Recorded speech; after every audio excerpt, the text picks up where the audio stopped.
an island, or was it? You may or may not be familiar with the so-called fictitious island known as Frisland. I'm not one for just going with what they say, so I like to do a bit of digging to see what it's all about. And this one I find interesting, because it is purported to be a completely made-up island. As so, Frisland, also called Friesland, Friesland, Frislander, Frislandia, or Fixland, is a phantom island that appeared on virtually all of the maps of the North Atlantic from the 1560s through the 1660s.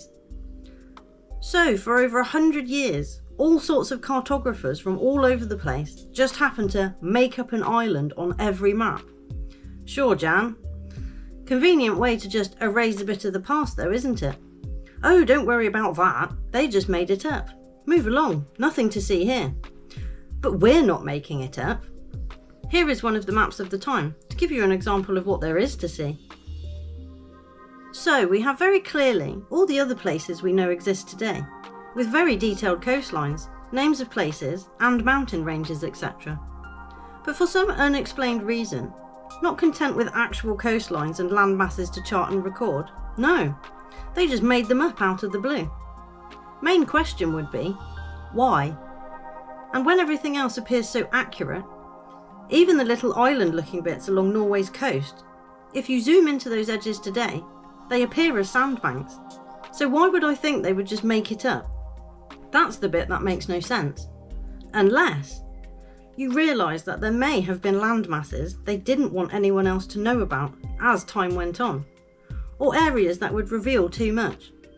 And like I said, the ocean may have also changed its route, course and coverage of the land, showing certain areas as perhaps Pangaea or Gondwana to show when the land was attached. But maybe it's always been attached, just underwater, with seasonal changes over a long period that they are now calling climate.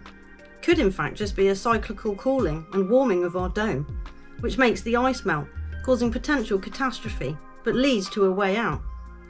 Or it gets cold and freezes, meaning more land is revealed and we get to see a piece of what came before.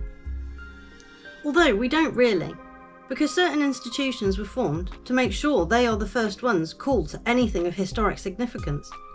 They then take as long as they like, often under a veil of secrecy to investigate. Then sometimes years later we get a public-ready piece of information about said discovery. So much more is known than we have been told. But with the mysterious islands and various tales of other and different lands, is it so far-fetched to think there is more?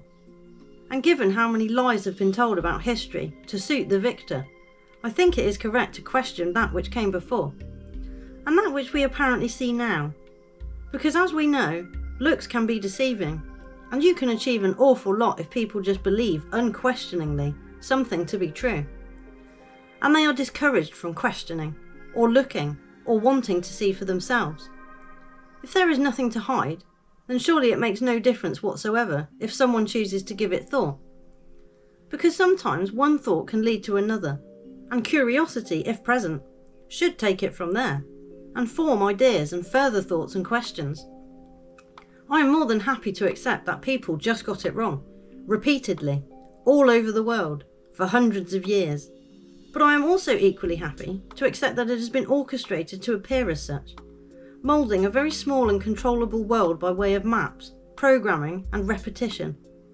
It may well be that California was never an island, and didn't have a very straight cut-off line, which now appears on current maps as the border between California and Oregon, despite first-hand accounts from people having sailed around it.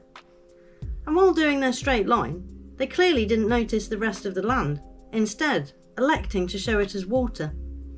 Silly people of the past can't even draw maps properly, or so we are told.